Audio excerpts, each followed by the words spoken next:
반갑습니다. 제네시스 해피니스 이병준입니다. 자, 드디어 봄이 됐습니다. 따뜻한 기운도 느낄 수가 있고 또 주변을 둘러보면 예쁜 꽃이 피어있는 모습도 볼 수 있습니다. 아주 노란 산수유 꽃도 이미 피었고요. 매화는 진작부터 봄의 전령사로 역할을 다 했고 진달래, 개나리도 한창, 또 목련도 한창 피어나는 드디어 봄이 됐네요.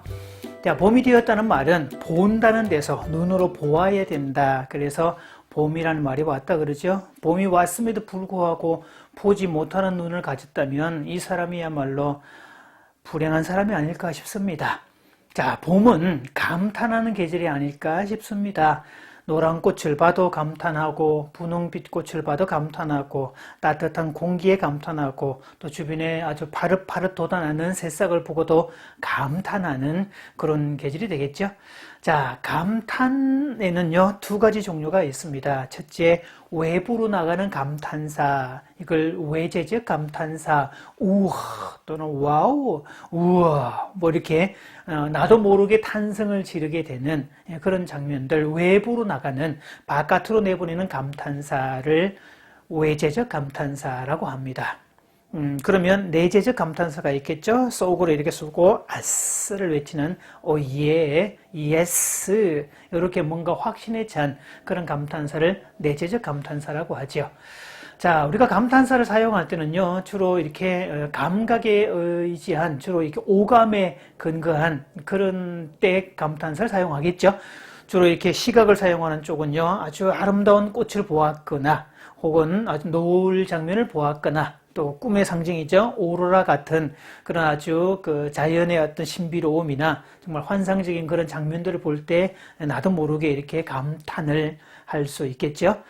자, 또 후각을 통한 감탄사도 있죠. 이 갓 볶아낸 커피 볶은 냄새, 빵 구운 냄새들, 또 맛있는 음식의 냄새들, 정말 감탄을 자아내게 만들죠. 특히 내가 좋아하는 음식, 먹고 싶은 음식인데 그걸 만드는 냄새가 풍겨나올 때 참 기분 좋죠.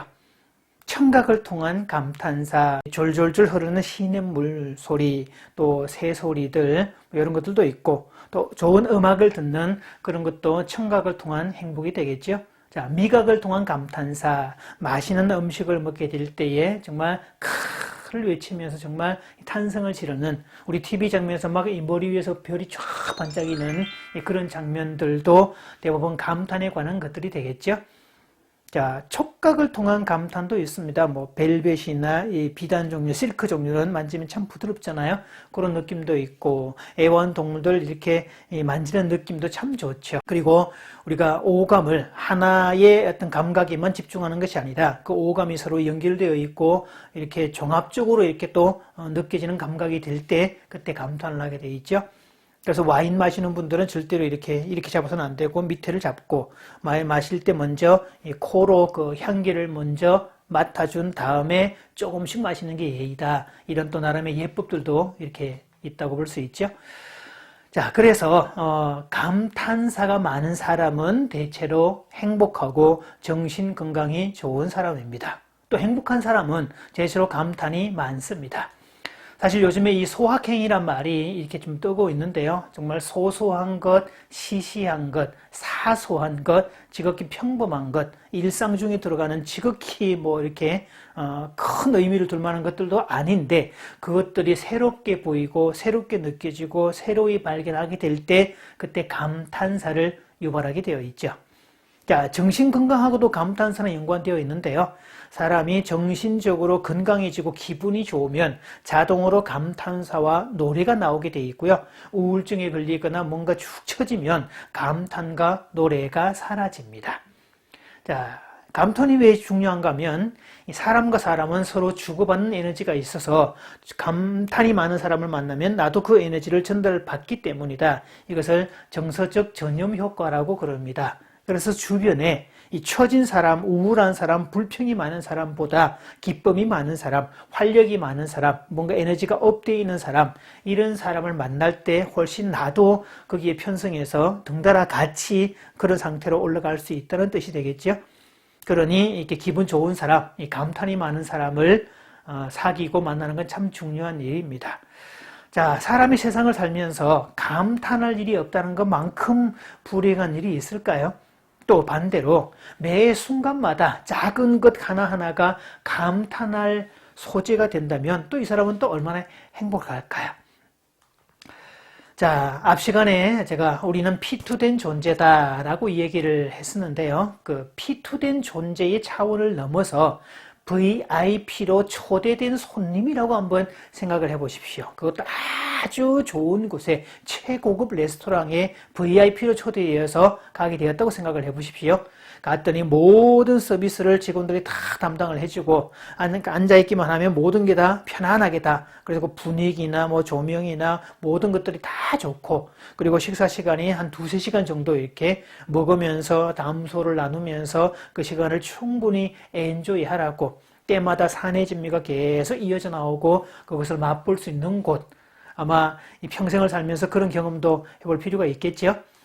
자, 맞습니다. 사실 하나님께서 우리를 이 땅에 피투된 존재로 부르셨지만 동시에 완벽한 식탁, 그분께서 만들어 놓으신 완벽한 그 자리에 VIP로 우리를 초대했다는 사실이죠.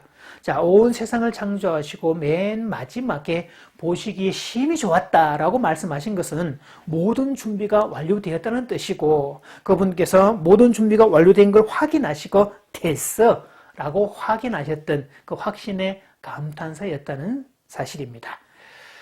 자, 그래서 누군가를 초대한 사람은 초대받은 손님이 와서 시간마다 음식을 즐기고 이야기 나누고 행복해하고 덕분에 이렇게 내가 행복한 시간을 갖습니다, 이런 말을 해줄 때 초대한 사람만의 특별한 기쁨이 있을 겁니다.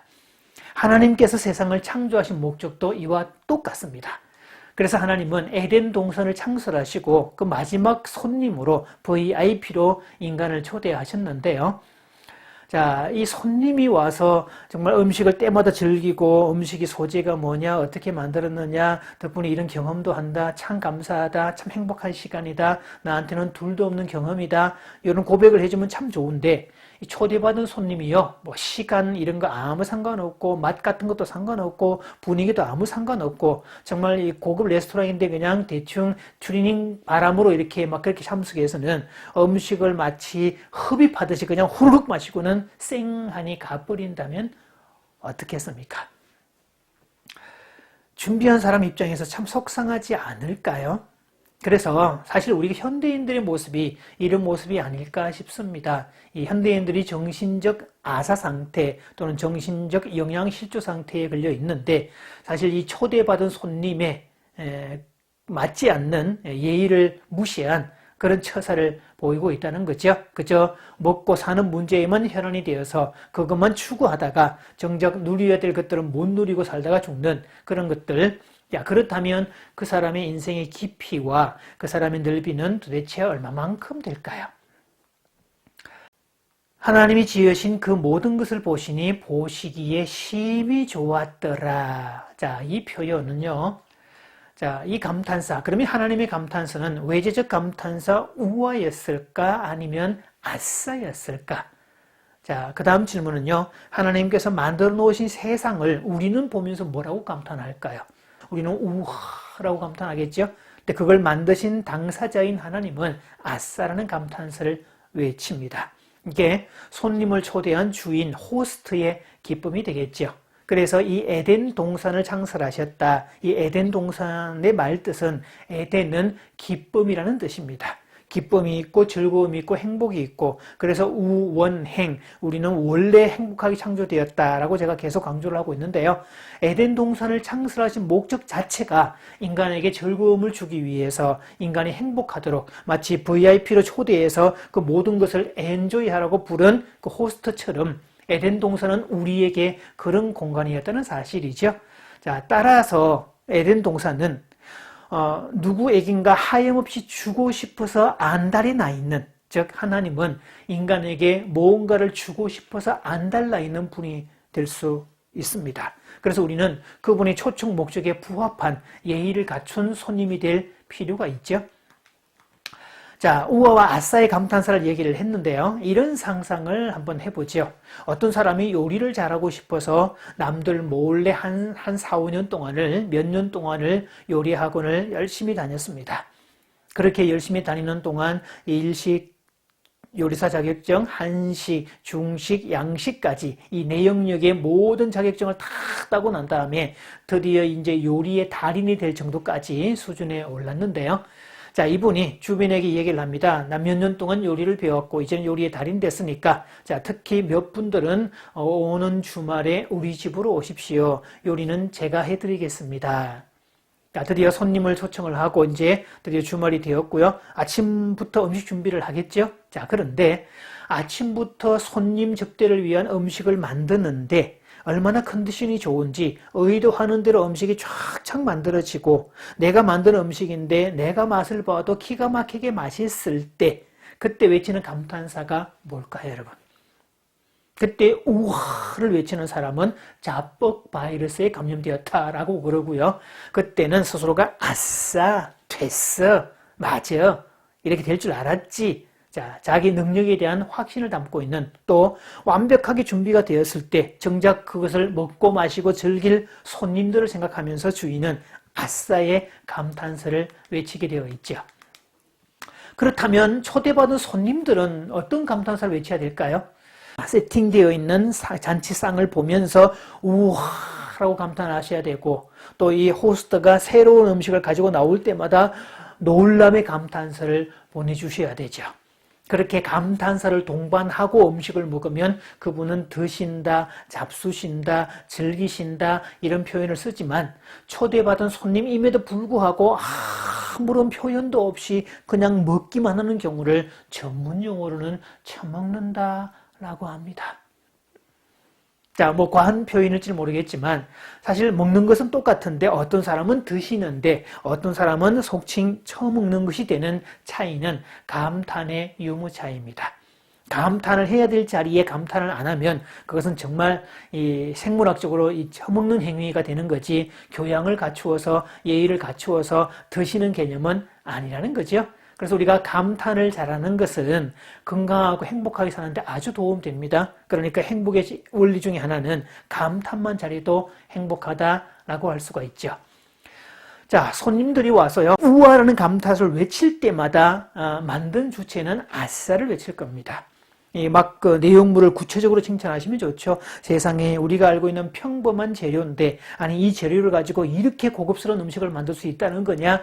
역시 대단하다. 전문가는 다르다. 확실히 다르네. 우리는 이 정도 수준에 오르려면 아마 몇십 년은 걸릴 것 같다. 식당을 차려도 대박 나겠다. 정말 대단하다. 뭐 이런 소리를 해주셔야 만든 사람은 살맛이 나고 기분 좋고 더 행복한 날이 되겠죠. 그래서 그날 요리하고 밥상을 차리고 준비하고 서빙하고 나중에 설거지하고 정리하고 다음에 그 맛있는 음식을 또 만들어줘야 될 주체는 이 호스트인데요. 그날 가장 행복하고 가장 기분 좋고 가장 살맛이 나고 이 사람도 이분입니다. 자, 이것이 행복의 역설, 관계의 역설이죠. 행복의 세계는 주면 줄수록 주는 주체가 더 행복해지고 넉넉해지고, 관계의 역설은 둘 중에 베푸는 쪽, 나눠주는 쪽, 섬기는 쪽, 수고하는 쪽이 이쪽 받는 쪽보다 월등하게 더 행복해지고 더 넉넉해지고 더 풍요로워진다는 거죠. 주는데 도리어 풍성하다, 낮추는데 도리어 높아진다, 이런 건 전형적인 역설이 되겠죠. 성경은 처음부터 이런 기쁨으로 출발합니다. 그래서 하나님께서 에덴 동산을 지으시고 아싸를 외친 것은 주면 줄수록 풍성해지는 역설의 세계예요. 인간에게 주신 특권이기도 합니다. 그래서 에덴 동산을 창조하실 때부터 하나님은 아담과 하와를, 즉 VIP로 염두에 두셨고요. 모든 것을, 음식을 준비하면서 좋았더라, 좋았더라, 좋았더라, 됐어, 아싸, 역시 이렇게 얘기를 하시다가 드디어 아담과 하와를 창조하신 다음에는 드디어 오실 손님이 왔다는, 그 모든 것을 다스리고 즐기고 누릴 주체가 왔을 때 그때 행복할 수 있죠. 마치 이 호스트가 손님을 초대할 때 어떤 분은 꼭 이분만큼은 오셔야 된다, 자기 나름의 이렇게 순위를 정해놓은, 자기 입장에서 VIP로 정해놓은 분이 있을 거잖아요. 자, 드디어 그분이 내 집에 왔을 때, 그리고 그분이 자리에 앉아서 음식을 먹기 시작하고 맛있게 먹을 때 이 호스트는 정말 기쁨이 될 수 있죠.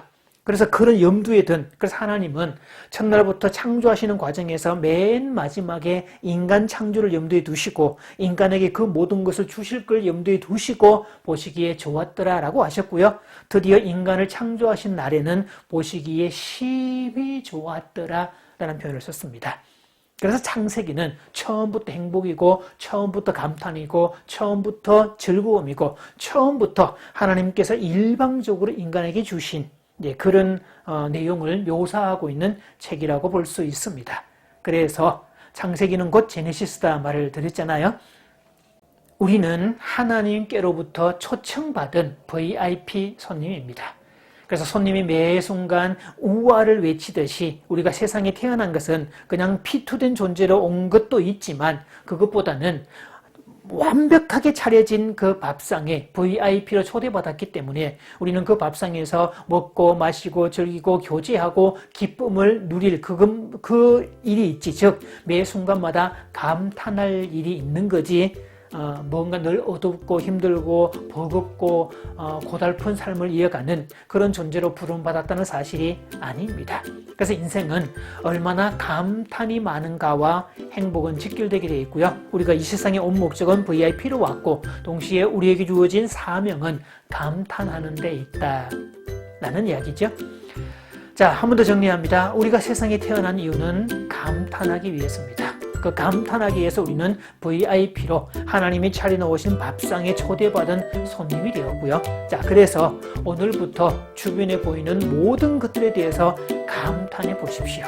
만나는 모든 사람에 대해서 감탄해 보십시오. 그렇게 감탄하는 빈도수를 왕창 늘려 보십시오. 그러면 나의 행복 지수는 점점 더 상승되어 갈 것이고요. 눈에 보이는 감탄의 소재가 점점 더 많아질 겁니다. 자, 마치면서 두 가지 질문 드리겠습니다. 나의 감탄 지수는 얼마만큼 될까? 나는 정말 감탄을 잘하는 사람일까 아닐까? 잘하고 있을까 아니면 인색할까? 두 번째, 내가 호스트가 되어서 누군가를 손님으로 초대한다면 나는